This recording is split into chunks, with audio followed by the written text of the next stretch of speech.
प्रशांत कोरटकरच्या फोनचं location track करून त्याला अटक करण्यात आली। मुख्यमंत्री देवेंद्र फडणवीस यांनी या संदर्भात माहिती दिली आहे।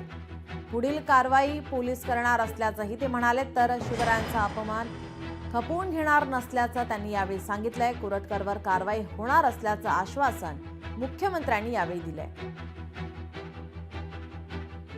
कोल्हापूर पोलिसांनी अतिशय चांगल्या पद्धतीनं टेक्निकल एव्हिडन्स जमा करून त्यातनं मुवमेंटचं ट्रॅकिंग करून आणि प्रशांत कोरटकरला अटक केलेली आहे।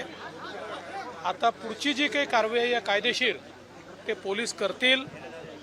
कुठल्याही परिस्थितीमध्ये या महाराष्ट्रामध्ये आमचं आराध्य दैवत छत्रपती शिवराय यांचा अपमान हा खपवून घेतला जाणार नाही, हेच या ठिकाणी खऱ्या अर्थानं पोलिसांनी दाखवून दिलेलं आहे। जी आता कायदेशीर कारवाई त्यांच्या विरुद्ध केस दाखल झालेली आहे BNSच्या अंतर्गत, त्यामुळे ती कारवाई त्यांच्यावर होईल। आता